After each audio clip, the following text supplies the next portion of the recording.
Mind you. You've probably heard this phrase before, right? Many times. But I'm guessing you don't use it very often in your own active spoken English because you're not really confident of the meaning. So in this short video, the latest in my series of videos on useful advanced English vocabulary, I'm going to tell you the meaning and how to use mind you. Now, mind you is C2 level vocabulary according to Cambridge, but it's important to know that we really only use mind you in spoken English. We wouldn't use it in written English unless you're writing a very informal letter or maybe in a text message or a WhatsApp or something. But generally it's for spoken English. So what does it mean? Well, it's a little bit complicated. So this time in this video, I'm going to start with a couple of examples to give you an idea. Then I'll explain the meaning and how we use it. And then I'll give you a couple more examples just to make it clear. Okay, so the first example is, I love spicy food. Not too spicy, mind you. I love spicy food, not too spicy, mind you. Another example, Bill Gates gives a lot of his money away. Mind you, he can afford it.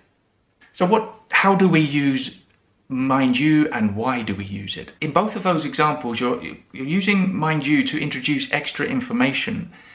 In one example with the spicy food, you're kind of contrasting because I said I love spicy food, but not too spicy, mind you. So it's a contrast.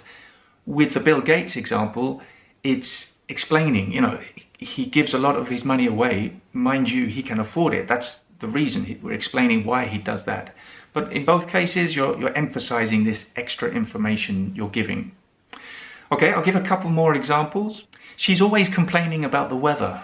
Mind you, she does live in England.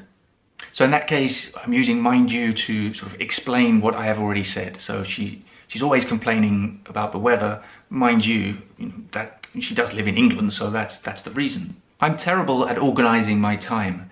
I have started keeping a diary, mind you. So in this case, it's contrasting, right? I'm terrible at keeping a diary. That's generally the way I am.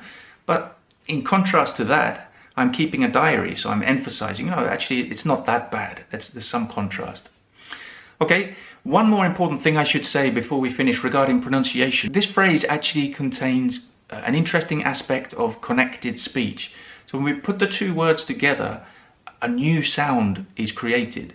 So if you say the words separately, mind you, very different when we say them together. Mind you. So you have the j sound.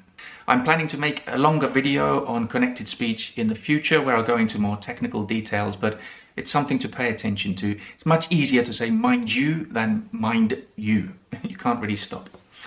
Okay, I hope you found this useful and I'll see you soon for another video.